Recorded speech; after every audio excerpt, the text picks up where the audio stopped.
ಗೊತ್ತಾಯ್ತಲ್ಲ. ಮೂವರು ಸರೆಂಡರ್ ಆಗೋದಕ್ಕಿಂತ ಮೊದಲು ವಿನಯ್ ಎಂಬಾತನನ್ನು ಬಂಧನ ಮಾಡೋದಕ್ಕೆ ಪೊಲೀಸರು ರೆಡಿಯಾಗಿರ್ತಾರೆ. ಇಲ್ಲೇನೋ ಆಗ್ತಿದೆ, ಈ ವಿನಯನ್ನು ಬಂಧಿಸಬೇಕು ಅಂಥೇಳಿ. ಅಷ್ಟರಲ್ಲಾಗುವಾಗ ಲಡ್ಡು ಬಂದು ಬಾಯಿಗೆ ಬಿತ್ತ ಅಂತ ಕೇಳ್ತಾರಲ್ಲ, ಹಾಗೆ ಪೊಲೀಸರ ಹತ್ರ ಬಂದು ಕಾರ್ತಿಕ್, ರಾಘವೇಂದ್ರ, ನಿಖಿಲ್ ಸರೆಂಡರ್ ಆಗಿಬಿಟ್ರು. ಅಲ್ಲಿಂದ ಎಲ್ಲ ಮಾಹಿತಿಗಳು ಕಲೆ ಹಾಕಲಾಯಿತು. ಈ ನಡುವೆ ವಿಜಯಲಕ್ಷ್ಮಿ, ದರ್ಶನ್ ಅವರ ಪತ್ನಿ ವಿಜಯಲಕ್ಷ್ಮಿ ಇವತ್ತು ದಿನಕರ್ ಜೊತೆ ಜೈಲಿಗೆ ಬಂದಿದ್ದರು. ಪ್ರಕರಣದಲ್ಲಿ ಆರೋಪಿಯಾಗಿ ಪರಪ್ಪನ ಅಗ್ರಹಾರ ಜೈಲು ಪಾಲಾಗಿರುವ ನಟ ದರ್ಶನ್ ಅವರನ್ನು ನೋಡಲು ಇಂದು ದಿನಕರ್ ತುಗುದೀಪ್ ಜೊತೆ ಪತ್ನಿ ವಿಜಯಲಕ್ಷ್ಮಿ 5ನೇ ಬಾರಿ ಬಂದರು.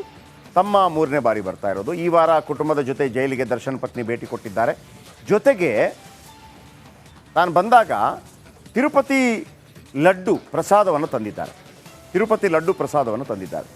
ಯಾಕಂದರೆ ದರ್ಶನ್ ಅವರು ಕೂಡ ತಿರುಪತಿಯ ಪರಮ ಭಕ್ತರು. ಅವರು ಇತ್ತೀಚೆಗೊಂದು ಹೇಳಿಕೆಯನ್ನು ಕೊಟ್ಟಿದ್ದರು. ಹೆಂಗೆ ಬರ್ತಾ ಇದ್ವಪ್ಪ, ಆ ಲೈನಲ್ಲಿ ನಿಂತ್ಕೊಂಡು ಬರ್ತಾ ಇದ್ವಿ, ಬಸ್ಸಲ್ಲಿ ಬಂದು ಇಲ್ಲಿ ದರ್ಶನ ಮಾಡ್ತಾ ಇದ್ವಿ, ಇವತ್ತು ಲ್ಯಾಂಬೋರ್ಗಿನ್ ಕೋಟಿಗಟ್ಟಲೆ ಕಾರಲ್ಲಿ ಬರುವಂಗೆ ಮಾಡಿದ್ಯಪ್ಪ, ಇನ್ನೇನು ಬೇಡ ಅನ್ನೋ ರೀತಿಯಲ್ಲಿ ಮಾತಾಡಿದ್ರು. ಸೊ ಹಾಗಾಗಿ ನಮಗೆಲ್ಲ ಒಂದು ನಂಬಿಕೆ, ದರ್ಶನ್ ಸಂಕಟ ಬಂದಾಗ ವೆಂಕಟರಮಣ ಅಂಥೇಳಿ, ಸೊ ಸಂಕಟ ದೂರವಾಗಲಿ ಅಂಥೇಳಿ ಅತ್ತಿಗೆ ವಿಜಯಲಕ್ಷ್ಮಿ ಜೊತೆ ದಿನಕರ್, ಅವರ ಅತ್ತಿಗೆ ಅಂದರೆ ವಿಜಯಲಕ್ಷ್ಮಿ ಜೊತೆ ಎಲ್ಲ ಬಂದು ಇವತ್ತು ಲಡ್ಡು ಕೊಟ್ಟು ಹೋಗಿದ್ದಾರಂತೆ. ನೋಡೋಣ ಏನಾಗುತ್ತೆ ಅಂತ.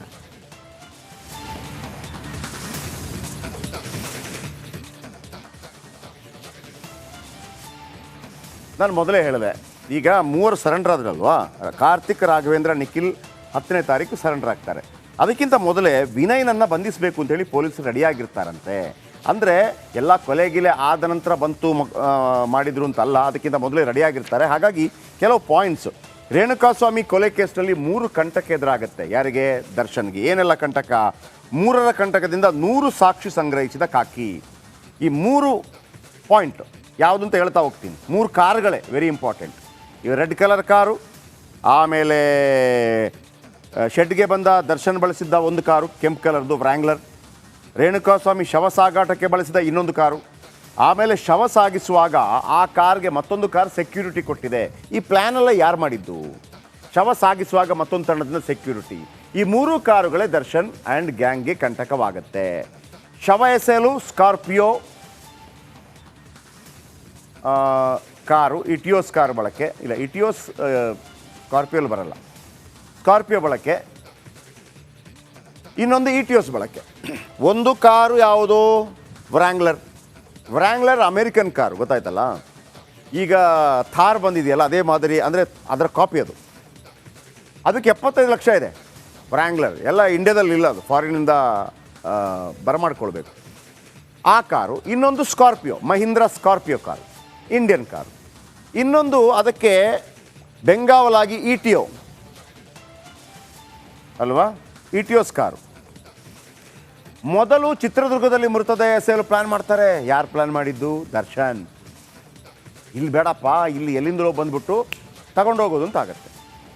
ಬೇಡ ಬೇಡ ಬೇಡ ಅಂತ ಯಾರೊಬ್ಬ ಐಡಿಯಾ ಕೊಡ್ತಾನೆ. ಬಳಿಕ ಮೈಸೂರು ರಸ್ತೆಯ ಹೊರವಲಯದಲ್ಲಿ ಎಸ್ಬಿಡೋಣ ಅಂತ ಪ್ಲ್ಯಾನ್ ಆಗುತ್ತೆ. ಅಲ್ಲೂ ಬೇಡ. ಈ ಪ್ಲ್ಯಾನ್ ಫೇಲ್ ಆದ ಕೊನೆಗೆ ಸುಮನಹಳ್ಳಿ ಬ್ರಿಡ್ಜ್ ಬಳಿ ಎಸೆದು ಬಿಡ್ತಾರೆ. ಎಲ್ಲ ಹಾಕ್ಬಿಟ್ರು ಅಂತೇಳಿ. ಈಗ 3 ಬಾರಿ ಸುಮನಹಳ್ಳಿ ಬ್ರಿಡ್ಜ್ ಸುತ್ತಿರುತ್ತೆ ಈ ಗ್ಯಾಂಗು. ಈ ಕಾರ್ ಇದೆಯಲ್ಲ, ಹೋಗುತ್ತೆ ಬರುತ್ತೆ. ಸ್ಕಾರ್ಪಿಯೋದಲ್ಲಿ ಮೃತದೇಹ ಇತ್ತು, ಅದಕ್ಕೆ ಬೆಂಗಾವಲಾಗಿ ಇಟಿಯೋಸ್ ಇತ್ತು. ಆಮೇಲೆ ಸ್ಕಾರ್ಪಿಯೋ ಕಾರ್ನಲ್ಲೇ ಆರೋಪಿಗಳಾದಂಥ ಕಾರ್ತಿಕ್, ರಾಘು, ನಿಖಿಲ್ ಯಾರೋ ಸರೆಂಡರ್ ಆಗಿದ್ದರು ಅವರಿದ್ದರು. ಇಟಿಯೋಸ್ ಕಾರಲ್ಲಿ ಆರೋಪಿಗಳಾದ ಪ್ರದೋಷ್, ನಾಗರಾಜ್ ಇದ್ದರು. 5 ಜನ ಆಯಿತು. ಇನ್ನು ಥಾರಲ್ಲ, ಇದು ಯಾವ ಕಾರು ಅಂತಂದರೆ ವ್ರ್ಯಾಂಗ್ಲರ್. ಇನ್ನು ವ್ರ್ಯಾಂಗ್ಲರ್ ಕಾರ್ನಲ್ಲಿ ಶೆಡ್ ಮನೆಗೆ ಓಡಾಡಿರೋ ದರ್ಶನ್. Wrangler car, ಥಾರಲ್ಲ. ಕರ್ನಾಟಕ ಕಾರವಾರ ವಿಶೇಷ ಕಾರ್ಯಕ್ರಮಕ್ಕೆ ಸ್ವಾಗತ. ದರ್ಶನ್ 11ನೇ ತಾರೀಕು ಅರೆಸ್ಟ್ ಆದರು. 10ನೇ ತಾರೀಕು 3 ಸರೆಂಡರ್ ಆದರು. ಅದಕ್ಕಿಂತ ಮೊದಲು ರೇಣುಕಾಸ್ವಾಮಿ ಕೊಲೆ ಆಯಿತು. ಇದೆಲ್ಲ ನಮ್ಗೆ ಗೊತ್ತಿರುವಂಥ ವಿಚಾರ. ಅದು ಕೂಡ 3 ಸರೆಂಡರ್ ಆಗ್ತಾರೆ. ಆಗ ಪೊಲೀಸರಿಗೆ ಡೌಟ್ ಬರುತ್ತೆ, ಮೊಬೈಲ್ ಕೊಡ್ರಪ್ಪ ಅಂತ ಕೇಳ್ತಾರೆ. ಆಗ ದರ್ಶನ್ ಕಾಂಟ್ಯಾಕ್ಟ್ ಗೊತ್ತಾಗುತ್ತೆ. ವಗೇರೆ ಇಷ್ಟೆಲ್ಲ ಕೇಳ್ಕೊಂಬಂದ್ರಿ. ಮಜಾ ಏನು ಗೊತ್ತಾ? ಈ 3 ಸರೆಂಡರ್ ಆಗ್ತಾರಲ್ಲ, ಅದಕ್ಕಿಂತ ಮೊದಲೇ ಪೊಲೀಸರಿಗೆ ಇದರ ಬಗ್ಗೆ ಮಾಹಿತಿ ಇತ್ತಂತೆ. ಈ ಕೆಂಪು ಕಾರ್ ಯಾಕೆ ಓಡಾಡ್ತಾ ಇದೆ, ಇನ್ನೊಂದು ಕಾರ್ ಯಾಕೆ ಓಡಾಡ್ತಾ ಇದೆ, ಮತ್ತೊಂದು ಕಾರ್ ಅದಕ್ಕೆ ಸೆಕ್ಯೂರಿಟಿ ಯಾಕೆ ಕೊಡ್ತಾ ಇದೆ, ಮೊದಲೇ ಗೊತ್ತಿದ್ದು. ಎಲ್ಲ ಗೊತ್ತಿದ್ದೇ ಸರೆಂಡರ್ ಆದ ನಂತರ ಪೊಲೀಸರು ದರ್ಶನನ್ನು ಕೆಡ್ಡಾಕೆ ಬೀಳಿಸಿದ್ರಾ? ಸಖತ್ತಾಗಿದೆಯಲ್ಲ ಸ್ಟೋರಿ ನೋಡಿ.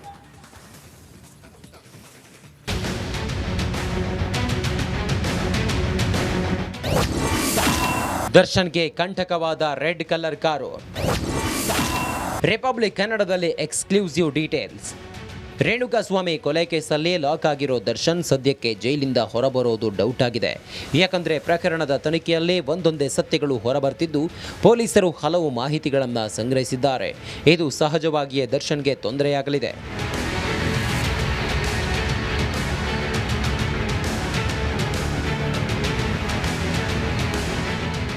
ಕೊಲೆ ಬಳಿಕ ದರ್ಶನ್ ತಪ್ಪಿಸಿಕೊಳ್ಳೋಕೆ ಎಷ್ಟೇ ಪ್ಲಾನ್ ಮಾಡಿದ್ರೂ ಪೊಲೀಸರಿಗೆ ಈ ಬಗ್ಗೆ ಗೊತ್ತಾಗ್ತಿತ್ತಂತೆ. ಪೊಲೀಸರಿಗೆ ಇಡೀ ಕೇಸ್ ಕುರಿತು ಎಕ್ಸ್ಕ್ಲೂಸಿವ್ ಕ್ಲೂ ಕೊಟ್ಟಿದ್ದೆ ದರ್ಶನ್ನ ಆ ರೆಡ್ ಕಲರ್ ಕಾರು ಎನ್ನಲಾಗ್ತಿದೆ. ಈ ಕುರಿತು ಎಕ್ಸ್ಕ್ಲೂಸಿವ್ ಡೀಟೇಲ್ಸ್ ರಿಪಬ್ಲಿಕ್ ಕನ್ನಡದಲ್ಲಿ. ಪೊಲೀಸರಿಗೆ ಸಿಕ್ಕ ಮಾಹಿತಿ ಏನು? ಪಟ್ಟಣಗೆರೆ ಶೆಡ್ ಬಳಿ ರೆಡ್ ಕಲರ್ ಕಾರು ಓಡಾಡ್ತಿದ್ದ ಮಾಹಿತಿ ಪೊಲೀಸರಿಗೆ ಮೊದಲೇ ಗೊತ್ತಿತ್ತು. ರೆಡ್ ಕಲರ್ ಜಾಡು ಹಿಡಿದು ಹೊರಟ ಪೊಲೀಸರಿಗೆ Pattanagere shed, red car, tower dump ಮಾಹಿತಿ ಲಭ್ಯವಾಗಿದೆ. ರೇಣುಕಾಸ್ವಾಮಿ ಕೊಲೆ ಬಳಿಕ ಜೂನ್ 10ರಂದು ಕೊಲೆ ಆರೋಪಿಗಳು ಸರೆಂಡರ್ ಆಗಿದ್ರು. ಅದಕ್ಕೂ ಮೊದಲೇ ಕಾಕಿಗೆ ಸಿಕ್ಕಿತ್ತಂತೆ ಕೊಲೆ ಕ್ಲೂ. ಕೇಸ್ ದಾಖಲಾದ ಬೆನ್ನಲ್ಲೇ ಬೆನ್ನಟ್ಟಿದ ಪೊಲೀಸರು ಶವ ಎಸೆದ ಜಾಗವನ್ನು ಅಬ್ಸರ್ವ್ ಮಾಡಿದ್ರು. ಸಿಸಿಟಿವಿ ದೃಶ್ಯ ನೋಡಿದಾಗ ರೆಡ್ ಕಲರ್ ಕಾರು ಪತ್ತೆಯಾಗಿದೆ. ಕಾರು ಫಾಲೋ ಮಾಡಿದಾಗ ಕನೆಕ್ಟ್ ಆಗಿದ್ದು ಪಟ್ಟಣಗೆರೆ ಶೆಡ್. ವಿನಯ್ ಬಂಧನಕ್ಕೆ ಸಜ್ಜಾಗಿದ್ದಾಗ ಮೂವರು ಸರೆಂಡರ್.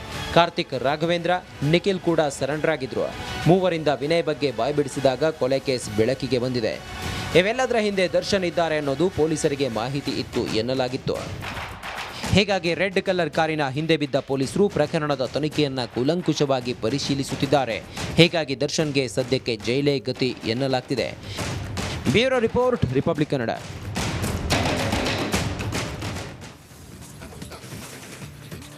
ಇದೀಗ ಈ 3 ಕಾರುಗಳಿಂದಲೇ ಡೆವಿಲ್ ಗ್ಯಾಂಗ್ಗೆ ಕೆಡ್ಡ ಸಾಧ್ಯತೆ ಇದೆ.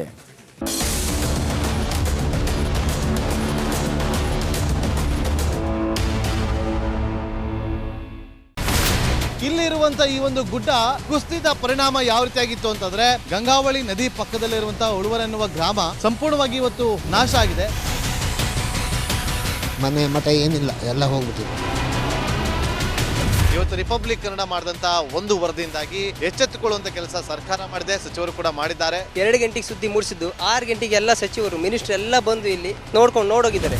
ಎಲ್ಲಾ ಜನರಿಗೂ 1,20,000 ಮತ್ತೆ ಅವರಿಗೆ ಮನೆಗೆ 5 ಲಕ್ಷ. ಈ ಸುದ್ದಿಯನ್ನ ಎಲ್ಲ ಒಂದು ಅಧಿಕಾರಿಗಳಿಗೆ ಮುಟ್ಟಿಸಿದಕ್ಕಾಗಿ ರಿಪಬ್ಲಿಕ್ ಕನ್ನಡ ಟಿವಿಗೆ ಧನ್ಯವಾದ ಹೇಳಿ ಇಷ್ಟಪಡ್ತೇವೆ. ಮನೆನೂ ಕೊಡ್ತೇವೆ, ಮಕ್ಕಳ ಶಿಕ್ಷಣಕ್ಕೆ ತೊಂದರೆ ಆಗದೆ ಇದ್ದಂಗೆ ಹೆಲ್ಪ್ ಮಾಡ್ತೇವೆ. 1,20,000 ಮನೆ ಯಾರ್ದ್ರ ಡ್ಯಾಮೇಜ್ ಆಗಿದೆ ಅದನ್ನ ಕೊಡ್ತೀವಿ ಅಂತ ಒಪ್ಕೊಂಡಿದ್ದಾರೆ. ನಮ್ಮ ಕಷ್ಟಕ್ಕೆ ನೀವು ರಿಪಬ್ಲಿಕ್ ಕನ್ನಡದವರಾದಂತ ನೀವು ನೆರವಾಗಿರ್ತೀವಿ ನಾವು ನಂಬಿದ್ದೀವಿ.